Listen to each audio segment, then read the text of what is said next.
আসসালামু আলাইকুম রহমতুল্লাহি ওয়া বারাকাতুহু। আমরা সকলেই মৃত্যুবরণ করতে হবে, হয় একদিন আগে না হয় একদিন পরে। আমরা আসার সময় যেমন সিরিয়াল ধরে আসি, যাওয়ার কোনো সিরিয়াল নেই। আমি চলে যাব দুনিয়ার এই জমিন থেকে, আপনি চলে যাবেন। সবাইকে একদিন না হয় একদিন দুনিয়ার জীবন থেকে চলে যেতে হয়। দুনিয়ার এই চাকচিক্যময় এই সুন্দর পৃথিবী ছেড়ে একদিন সবাইকে চলে যেতে হয়। সে বাবা আমিও একদিন চলে যাব। অবশ্যই আমরা মৃত্যুবরণ করব, তার আগে কিছু নসিহা আমাদের পরিবারকে করে যাওয়ার চেষ্টা করব। সেটি হচ্ছে, প্রথমে আমি যখন মৃত্যুবরণ করব, আমার যে শুভাকাঙ্ক্ষী, আমার যে আত্মীয় স্বজন পরিজন যারা আছে, সবাই যেন আমার মৃত্যুর খবর শুনলে, আপনার মৃত্যুর খবর শুনলে যেন আমরা সকলে ইন্না লিল্লাহি ওয়া ইন্না ইলাইহি রাজিউন এই দোয়াটি আমরা পাঠ করি।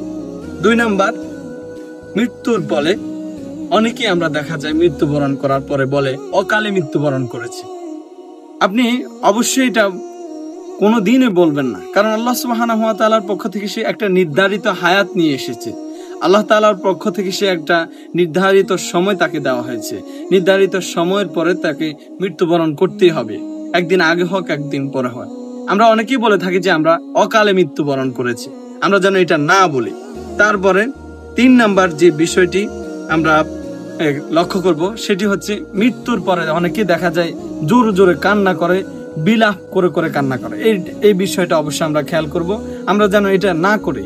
অনেকেই দেখা যায় যে আমরা বিলাপ করে করে, শোক সবার, একজন মানুষ মৃত্যুবরণ করবে, এতে দুঃখ, আমাদের মন অবশ্যই ব্যথিত হবে, তবে এর মানে এই নয় যে আমরা বিলাপ করে করে কান্না করব। অবশ্যই একটা মানুষ যখন মৃত্যুবরণ করে তখন তার আত্মা কষ্ট পায়, এই কাজের কারণে তার আত্মা রূহ কষ্ট পায়, এজন্য আমরা এই কাজটি করব না।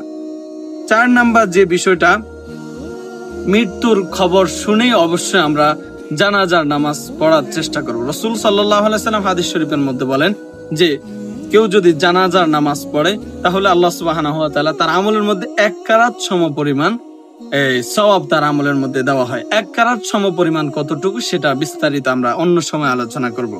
তারপরে 5 নাম্বার যে বিষয়টি, সেটি হচ্ছে যে আমার লাশ, আমি যেহেতু পুরুষ মানুষ, আপনি যদি পুরুষ হন বা কিংবা নারী হন, আপনার মাহরাম, আপনাকে যে দেখতে পারবে সে ব্যতীত অন্য কাউকে লাশ না দেখানো, অবশ্যই এই বিষয়টা আমরা খেয়াল করব।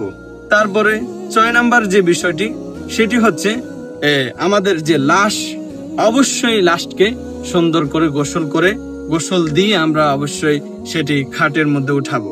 7 নাম্বার, ইসলামিক রীতিনীতি মেনে আমরা অবশ্যই দাফনের কাজ সম্পূর্ণ করব। 8 নাম্বার, আমরা কবরস্থানে গিয়ে অবশ্যই আমরা যে সুন্দর করে মাটি দিয়ে বেশি বেশি আমরা মাইয়িতের জন্য দোয়া করব। তারপরে 9 নাম্বার যে বিষয়টি আমরা অবশ্যই খেয়াল রাখবো, সেটি হচ্ছে বেশি বেশি করে দান সদকা করা। আমি মৃত্যুর পরে অবশ্যই আমার সঙ্গে দুনিয়ার আমার সম্পদ, আমার কোনো কিছুই যাবে না, শুধু আমার একটি জিনিস যাবে, সেটি হচ্ছে আমার নেক আমল। রাসূল সাল্লাল্লাহু আলাইহি সাল্লাম বলেন, মানুষ মৃত্যুর পরে তার সঙ্গে 3টি আমল যায়। 1 নাম্বার হচ্ছে তার যে নেক আমল সে দুনিয়াতে করছে সেটি, 2 নাম্বার তার নেক সন্তানের দোয়া, 4 নাম্বার সে যদি দান সাদাকা করে যায় সেটি তার সঙ্গে কবরে সে পেতে থাকে। আল্লাহ সুবহানাহু ওয়া তাআলা অবশ্যই আমাদেরকে এই বিষয়গুলো মেনে কেউ মৃত্যুবরণ করলে আমল করার তৌফিক দান করুক। আসসালামু আলাইকুম ওয়া রাহমাতুল্লাহি ওয়া বারাকাতুহু।